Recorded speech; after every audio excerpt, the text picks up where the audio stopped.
want to change the world? Start off by making your bed. If you make your bed every morning, you will have accomplished the first task of the day. It will give you a small sense of pride, and it will encourage you to do another task, and another, and another. And by the end of the day, that one task completed will have turned into many tasks completed. Making your bed will also reinforce the fact that the little things in life matter. If you can't do the little things right, you'll never be able to do the big things right. And if by chance you have a miserable day, you will come home to a bed that is made, that you made.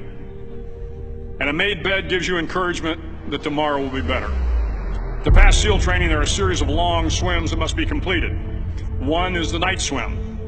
Before the swim, the instructors joyfully brief the students on all the species of sharks that inhabit the waters off San Clemente.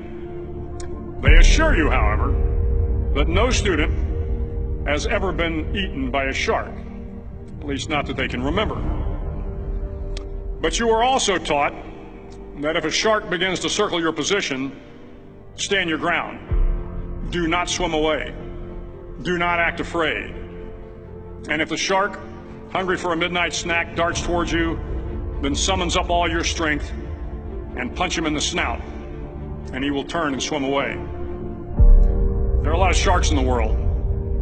If you hope to complete the swim, you will have to deal with them. So if you want to change the world, don't back down from the sharks. Over a few weeks of difficult training, my SEAL class, which started with 150 men, was down to just 42. There were now 6 boat crews of 7 men each. I was in the boat with the tall guys, but the best boat crew we had was made up of the little guys, the Munchkin crew, we called them. No one was over 5'5". The Munchkin boat crew had 1 American Indian, 1 African American, 1 Polish American, 1 Greek American, 1 Italian American, and 2 tough kids from the Midwest. They out-paddled, outran, and outswam all the other boat crews. The big men in the other boat crews would always make good-natured fun of the tiny little flippers the Munchkins put on their tiny little feet prior to every swim. But somehow these little guys from every corner of the nation and the world always had the last laugh, swimming faster than everyone and reaching the shore long before the rest of us. SEAL training was a great equalizer. Nothing mattered but your will to succeed, not your color, not your ethnic background, not your education, not your social status. If you want to change the world, measure a person by the size of their heart, not by the size of their flippers.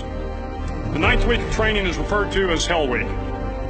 It is 6 days of no sleep, constant physical and mental harassment, and 1 special day at the Mud Flats. The Mud Flats are an area between San Diego and Tijuana where the water runs off and creates the Tijuana Sloughs, a swampy patch of terrain where the mud will engulf you. It is on Wednesday of Hell Week that you paddle down in the mud flats and spend the next 15 hours trying to survive this freezing cold, the howling wind, and the incessant pressure to quit from the instructors. As the sun began to set that Wednesday evening, my training class, having committed some egregious infraction of the rules, was ordered into the mud. The mud consumed each man till there was nothing visible but our heads. The instructors told us we could leave the mud if only 5 men would quit. Only 5 men, just 5 men, and we could get out of the oppressive cold. Looking around the mud flat, it was apparent that some students were about to give up.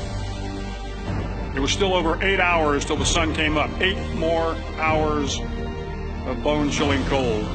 The chattering teeth and the shivering moans of the trainees were so loud, it was hard to hear anything. And then one voice began to echo through the night. One voice raised in song.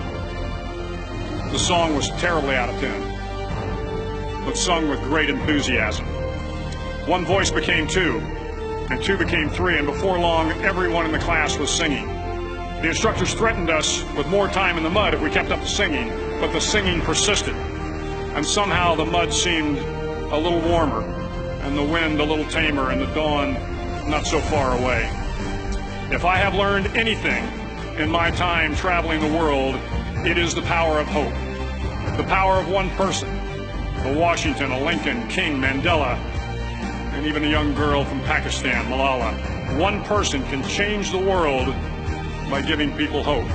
So if you want to change the world, start each day with a task completed. Find someone to help you through life. Respect everyone. Know that life is not fair and that you will fail often.